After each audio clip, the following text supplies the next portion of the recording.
My name's Jeff Weiss, I'm from Los Angeles. I'm a professional misanthrope, complain for money occasionally, write, rant, ramble. Well, so I'd always loved to read, but I didn't even know that there was a possibility of being a writer. You know, there were no books in my house, there were no movies in my house, there was no music in my house. I'd either be like reading or I'd be like playing baseball or basketball. Like I was just obsessed with sports, and so I played college baseball. One of the guys on my baseball team fell asleep at the wheel. He was a freshman too, 17 years, he was 18.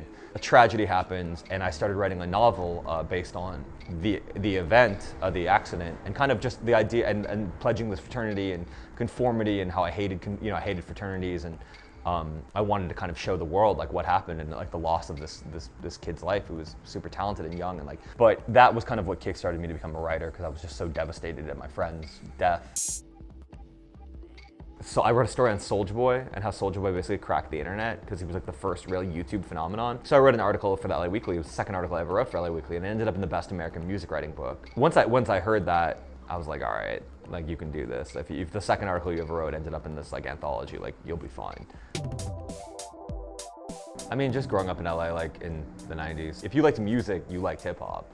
I mean, how are you gonna like see Dr. Dre's Nothing But a G thing for the first time and be like, that's not the greatest thing ever. Like you see like Snoop Dogg, What's My Name? And he's like on top of the VIP and you're like, that is the coolest shit I've ever fucking seen. Or like DJ Quick. You know what I mean? Like if you see DJ Quick, Snoop Dogg, and Dr. Dre, and if you saw them in the early 90s and you weren't about it, like my condolences, because you have missed the point of life. Hit 'Em Up, of course, by Tupac. He started out the song, I fucked your bitch, you fat motherfucker. That is the most disrespectful thing I've ever heard in my life. And that's the thing, right? Like, it's uncalled for. Like, of course, if you want to be like, that is terrible for him to disrespect Faith Evans, you know, which of course it is. But I mean, it made for fucking great art.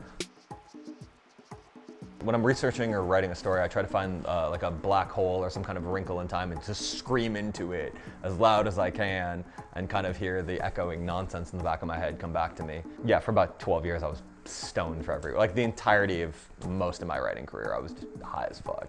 Now I'm more like caffeinated as fuck, and I'll just write, and I'm one of those writers that I won't rewrite it. I will just write really slowly. So I might take 6 hours in the first paragraph, and then I might write, and I'll just write, and it's like laying bricks. You know, it's like just brick by brick by brick by brick. And to the end of it, I'm like, okay, I'm done. I don't want to be edited. So I wrote for LA Weekly from 2007 to 2017. I was a columnist for the last 6 years of that, a weekly columnist, writing about music, but also the intersection of music with culture, food, you know, movies, you know, like a chef that really loved music, or a filmmaker that used music in a really interesting way, or, you know, LA's fucking a weird place, you know, it is a bizarre ride. You know, every week I'd be driving to some other like niche or corner of the city and find out some, you know, something I didn't know before.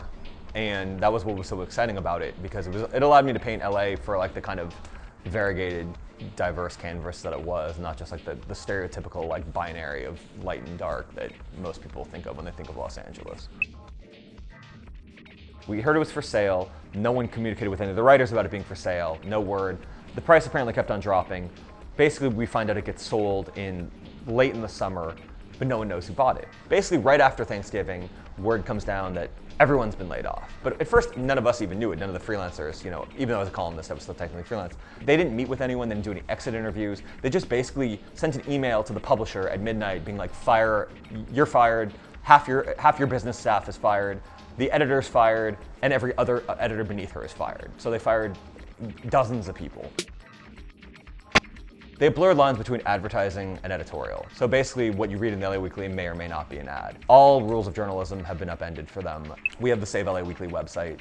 You can find out more about it because it's a really sinister plot, and I think like you can't rely on only the major metropolitan newspapers.